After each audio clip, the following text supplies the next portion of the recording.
Shri Venkateswara gold తాకట్టులో ఉన్న మీ బంగారాన్ని విడిపించి కొనబడును.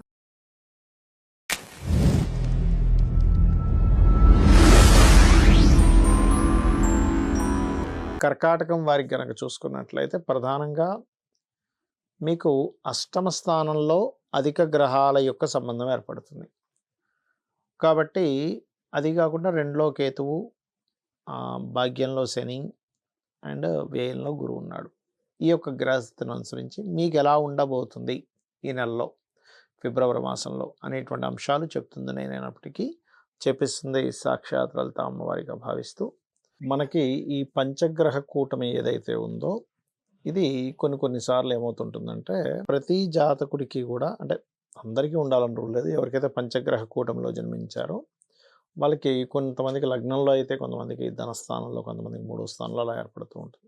మరి అలా ఏర్పడినప్పుడు వాళ్ళ పర్సనల్ చార్ట్లో ఒక్కొక్కసారి 4 గ్రహాలు కలిసి ఉంటాయి, 3 గ్రహాలు కలిసి ఉంటాయి, 6 గ్రహాలు, షడ్గ్రహ కూటమి ఉంటుంది, సప్తగ్రహ కూటమి జాతకాలు కూడా నేను చూశాను, అష్టగ్రహం కూడా చూశాను ఒక జాతకం, చాలా రేరెస్ట్. అయితే అధిక గ్రహాలు ఒక భావంలో ఉన్నప్పుడు కలిగే ఫలితాలు ఏంటో కూడా తెలుసుకుందాం ఇప్పుడు మనం. ఉదాహరణకి మీకు మీ జాతకంలో లగ్నంలో అధిక గ్రహాలు ఉన్నాయనుకోండి, 3 నుంచి 7 వరకు ఎన్ని గ్రహాలైనా ఉన్నాయి అధిక గ్రహాలు.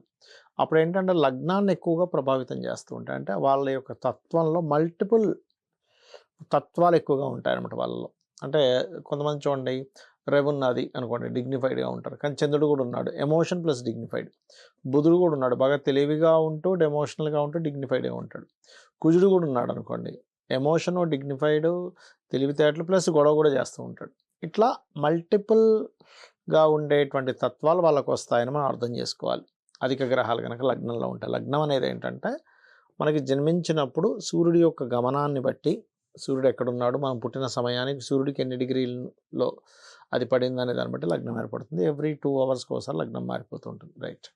ఇక రెండవ స్థానంలో ధనస్థానంలో ఉన్నదనుకోండి, ఈ చతుర్గ్రహ కూటమి కానీ పంచగ్రహ కూటమి కానీ ఎన్ని అధిక గ్రహాలు ఉన్నాయి, అప్పుడు మీరు ఏం చెప్పొచ్చు అంటే అది 2 రకాలుగా ఉంటుంది. ఒకటి, మల్టిపుల్ ప్లానెట్స్ ఒకే రాశిలో మీకు రకరకాల దీంట్లో ఉన్నది. అంటే ఏంటి, మల్టిపుల్ ప్లానెట్స్ ఒక్కోసారి 2 గ్రహాలు కూడా శత్రువులు అయ్యాయి అనుకోండి, ధనపరంగా గొడవలు కూడా అవుతూ ఉంటాయి. గొడవలు, ఘర్షణలు అయ్యి గొడవల మూలంగా ధనం వచ్చే యోగం ఉంటుంది. కానీ అలా కాకుండా మంచి గ్రహాలు ఉన్నాయి రెండవ స్థానంలో, అధిక మార్గాలు, అంటే మల్టిపుల్ ధనయోగ అంటారు దాన్ని. అంటే ఒకటే మార్గం కాకుండా 2-3 మార్గాల ద్వారా ధనయోగం వచ్చే కాంబినేషన్ అంటారు దాన్ని. ఇక మూడో స్థానంలో అధిక గ్రహాలు ఉన్నాయనుకోండి, వాళ్ళు ఒక ప్లేస్లో ఉంటే సెట్ కాదు, వాళ్ళకి ఒక ప్లేస్ మారుతుండాలి. అలాగే మరొక విషయం ఏంటంటే, ఇక్కడ మీరు ఎప్పుడైతే ఈ రకంగా ధనయోగం ఏర్పడిందో ఇది ఏం చేస్తుందంటే కొంచెం ధైర్య సాహసాలని ఇలాంటివి కూడా ఇస్తూ ఉంటుంది. అంటే మీడియేటింగ్ ద్వారా ధనయోగం అంటారు. థర్డ్ హౌస్లో కనుక గ్రహాలు ఉంటాయి, అంటే మధ్యవర్తిత్వం ఉండడం ద్వారా. అలా అని ఎక్కడో ఎవరికో ధనం ఇప్పించే దాంట్లో సంతకం పెట్టడం కాదు. ఇక 4వ స్థానంలో గ్రహాలు ఉన్నాయనుకోండి ఉదాహరణకి, అప్పుడు ఏంటంటే పర్టికులర్గా చతుర్థ భావము అనేటువంటిది మీరు చూసుకున్నట్లయితే అసర్ట్స్ అండ్ రకరకాల విద్యలు అభ్యసించడము, చాలా విషయాలు నేర్చుకోవడం లాంటివి ఇస్తూ ఉంటుంది. ఇక పంచమంలో అధిక గ్రహాలు ఉన్నాయి, సంతాన యోగము. అయితే ఇక్కడ ఏంటంటే ఇప్పుడు మీరు అర్థం చేసుకోవాల్సింది, ఏ భావంలో ఇప్పుడు 4 అనుకున్నా 5 అనుకున్నా అక్కడ ఉండే ప్లానెట్స్ ఏంటి, 2 కూడా ఘర్షణ ఇచ్చేటువంటివి అన్నప్పుడు ఏమవుతుంది, 4లో అధిక గ్రహాలు ఉన్నాయండి, చాలా ప్రాపర్టీస్ ఉంటాయి, కానీ ఆ ప్రాపర్టీస్ అన్నీ గొడవల్లో ఉంటూ ఉంటాయి. 5లో గ్రహాలు ఉన్నాయి ఎక్కువగా, చాలా రకరకాల థింకింగ్ ప్యాటర్న్స్, క్రియేటివ్గా ఆలోచించడము, అండ్ సంతానం కూడా చక్కగా అధిక సంతానం ఉంటుంది. కానీ అక్కడ మళ్ళీ పాపగ్రహాలు, అంటే ఉదాహరణకి బుధుడు, కుజుడు, శని, కుజ, లేకపోతే కుజుడు, రాహు ఇలా ఉన్నాడు అనుకోండి, అప్పుడు ఏం జరుగుతుందంటే చాలామంది సంతానం ఉన్నారు కానీ వాళ్ళ మధ్యన గొడవలు ఉన్నాయి, చాలా ఎఫైర్స్ ఉన్నాయి కానీ వాటి వల్లే గొడవలు ఎక్కువయ్యాయి అని కూడా చెప్పొచ్చు మనం. 6లో ఇప్పుడు ఇంకోటి ఏంటి, పంచమంలో అధిక గ్రహాలు ఉంటాయి కూడా మీరు చక్కగా రుణ విముక్తి యోగము అంటారు దాన్ని. ఇప్పుడు 6లో అధిక గ్రహాలు ఉన్నాయనుకోండి, శత్రువులు ఎక్కువగానే ఉంటారు డైలీ లైఫ్లో. అంటే ఆ జాతకుడు పరాక్రమంగా ఉంటాడు, స్పోర్ట్స్ రంగాల్లో బాగా కలిసి వస్తుంది ఆ వ్యక్తికి, ఆ శత్రువుపై జయం కూడా ఉంటుందని చెప్పొచ్చు. అయితే 6లో ఉన్నప్పుడు మాత్రం కాస్త కుజుడు, రవి, శని ఇలాంటి గ్రహాలకి ఇంకా బాగా యోగిస్తుంది, రాహు ఇలాంటివి. ఇక సప్తమంలో అధిక గ్రహాలు ఉన్నప్పుడు వెంటనే సప్తమంలో ఎక్కువ గ్రహాలు ఉన్నాయండి, మీకు ఎక్కువ మంది లైఫ్ పార్ట్నర్స్ ఉంటారు అనకూడదు. ఇక్కడ ఏంటంటే 12వ స్థానం కూడా పాడవ్వాలి, సప్తమం పాడవ్వాలి, అప్పుడే మనం సెకండ్ మ్యారేజ్ అవుద్ది, థర్డ్ మ్యారేజ్ అవుద్ది అని చెప్పొచ్చు. కాకపోతే ఏంటంటే సప్తమంలో అధిక గ్రహాలు ఉన్నందుకు సామాజికంగా ఎక్కువగా కనెక్టివిటీతో ఉంటాడని చెప్పొచ్చు. అదేవిధంగా బోల్డ్ అన్ని సంబంధాలు వచ్చాయండి మీకు వివాహం సమయంలో అనేటువంటిది కూడా మనం ప్రిడిక్ట్ చేయొచ్చు అక్కడ. అష్టమంలో అధిక గ్రహాలు ఉన్నప్పుడు మాత్రం కాస్త రీసెర్చ్ ఓరియంటెడ్ ఉంటారు కానీ కొంచెం సీక్రెసీ కూడా మెయింటైన్ చేస్తుంటారు. అలాగే వాళ్ళు ఏం చేసినా సరే డయాగ్నోస్టిక్ చేసేది, పీహెచ్‌డీస్ చేయడము, సీక్రెసీ ఇట్లాంటి వాటి ద్వారా కూడా డెవలప్ అవుతారు వాళ్ళు. అండ్ తాతగారి ఆస్తి కూడా వస్తుందని చెప్పి మనం చూసుకోవచ్చు దాంట్లో. అలాగే 9వ స్థానంలో అధిక గ్రహాలు ఉన్నప్పుడు ఏంటంటే హైయర్ ఎడ్యుకేషన్‌లో చాలామంది చూడండి 2, 3 రకాల పీహెచ్‌డీస్ చేశాము. నేను ఒకతన్నయితే చూసి దాదాపుగా 18 పీహెచ్‌డీలు చేశాడు. అలా ఏంటంటే నైన్త్ హౌస్ అనేటువంటిది ఫాదర్ హౌస్ బ్యాంకింగ్ కాబట్టి కొంచెం బ్యాంకింగ్ సెక్టార్స్‌లో బాగా రాణించడము, గురుత్వ లక్షణాలు అధికంగా ఉండడం, టీచింగ్ అండ్ ట్రైనింగ్ రంగాల్లో బాగా కలిసి రావడం అనేటువంటిది జరుగుతూ ఉంటుంది. ఈ దశమంలో అధిక గ్రహాలు ఉంటే వాళ్ళు వర్కాలిక్ ఉంటారు. అంటే మీరు ఎప్పుడూ ఏదో పని చేయాలి. పని లేకుండా మీరు ఉండలేరు గుర్తుపెట్టుకోండి. అదేవిధంగా మల్టిపుల్ వర్క్స్ కూడా చేయడం లాంటివి జరుగుతూ ఉంటాయి. ఇక లాభంలో అధిక గ్రహాలు గనక మీకున్నట్లయితే లాభస్థానము అనేటువంటిది అన్ని రకాల లాభాలు ఇస్తుంది. అందులో ఎటువంటి డౌట్ లేదు. కానీ శుక్రుడు మాత్రం ఎట్టి పరిస్థితుల్లో లాభస్థానంలో ఉండకూడదు. ఇది ప్రధానంగా గుర్తుపెట్టుకోండి. ఎందుకంటే లాభంలో ఏ గ్రహమైనా యోగిస్తుంది కానీ శుక్రుడు యోగించడు. అదేం జరుగుతుంది అంటే శుక్రుడు గనక లాభంలో ఉంటే వివాహ జీవితం విషయంలో ఇబ్బంది ఇస్తూ ఉంటుంది. ఇక 12వ స్థానంలో అధిక గ్రహాలు అనేటువంటివి మంచి గ్రహాలు కనుక ఉంటే తండ్రి గారి ఆస్తి బ్రహ్మాండంగా మీకు కలిసి రావడం జరుగుతుంది. కానీ అదే 12వ స్థానంలో కనుక కొంచెం పాపగ్రహ సంబంధం కూడా వచ్చినట్లయితే తండ్రి గారి ప్రాపర్టీ విషయంలో మీరు ఇబ్బంది పడుతున్నారని అర్థం చేసుకోవాలి. ఇక్కడ ఏంటంటే ప్రాపర్టీస్ విషయంలో మనకి తండ్రి గారిది కానీ తాతగారిది కానీ మీరు తీసుకొని దానిలో మళ్ళీ మీరు నివాసం ఉండేటప్పుడు ఈ జాగ్రత్త చూసుకోవాలి. అంటే ఏంటంటే 12వ స్థానంలో మంచి గ్రహాలు ఉన్నాయి, ఫైన్, మీరు చక్కగా తండ్రి గారి ఆస్తి మీరు అనుభవించవచ్చు. అలా కాకుండా 12వ స్థానాధిపతి పాడయ్యాడు, 12వ స్థానంలో ఉండే గ్రహాలు కూడా పాపగ్రహాలు ఉన్నప్పుడు తండ్రి గారి ప్రాపర్టీ మీరు తీసుకొని అనుభవిస్తున్నప్పుడు ఇబ్బంది పడుతూ ఉంటారు. అలాంటప్పుడు దాన్ని అమ్మేసి ఇంకోటి తీసుకోవాలి.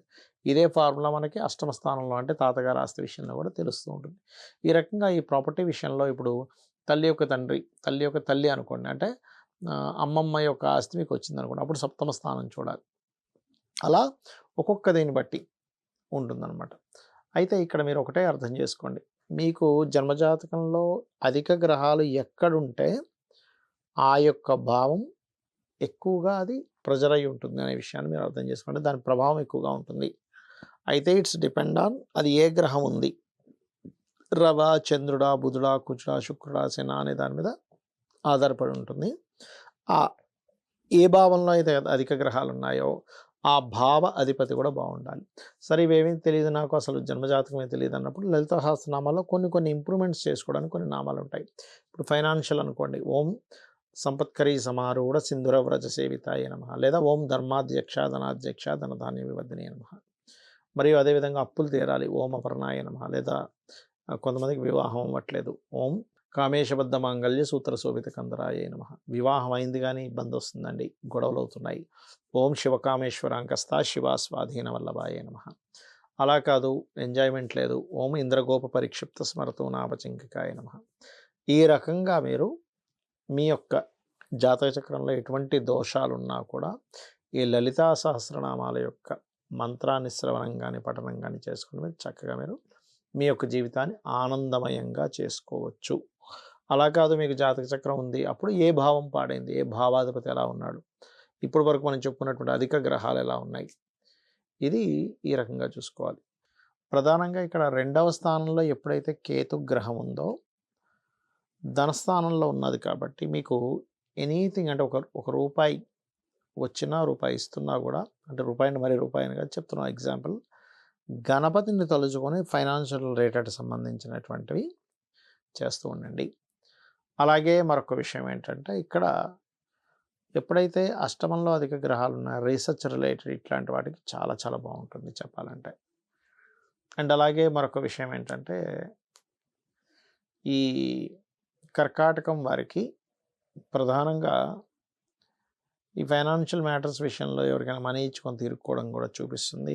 కాకపోతే పార్ట్నర్స్ మూలంగా కొంతవరకు ధన సంబంధించినటువంటి విషయాలు బాగా కలిసి రావడం, పార్ట్నర్స్కి కలిసి రావడం కూడా జరుగుతూ ఉంటుంది. ఇక వాహనం మీద వెళ్ళేటప్పుడు కాస్త స్లోగా వెళ్తూ ఉండండి, అధిక వేగం అనేటువంటిది పనికిరాదు.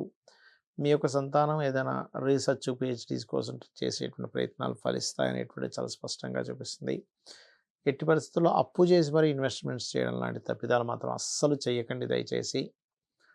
అదేవిధంగా ఉద్యోగ సంబంధించినటువంటి విషయాల్లో చూసుకున్నట్లయితే తొందరగానే ఉద్యోగ సంబంధించిన విషయాలు ఈ యొక్క మాసంలో, కాకపోతే సెకండ్ హాఫ్ అంటే 22వ తేదీ నుంచి ఎక్కువగా కుదురుతాయి. కాకపోతే ఏంటంటే కర్కాటకం వరకు సప్తమంలో కుజుడు ఉంటున్నాడు, కానీ ఫిబ్రవరి 22 నుంచి వస్తాడు మీకు మకరంలో మన కుంభంలోకి. కాబట్టి అప్పటి నుంచి ఇంకా బాగా కొంచెం కుదిరేటువంటి ఛాన్సెస్ ఉన్నాయి. మార్పులు కూడా చూపిస్తున్నాయి. అష్టమంలో అధిక గ్రహాలు ఉన్నప్పుడు ఆల్ ఆఫ్ సడన్గా నిర్ణయాలు తీసుకోవడం జరుగుతూ ఉంటుంది. అది ప్రధానంగా గుర్తుపెట్టుకోండి. ఇక మీరు నిత్యము చేయవలసినటువంటి దేవత ఆరాధన ఏమిటి అని చెప్పి చూసుకున్నట్లయితే, మీరు సుబ్రహ్మణ్యేశ్వర స్వామి యొక్క ఆరాధన చేయండి.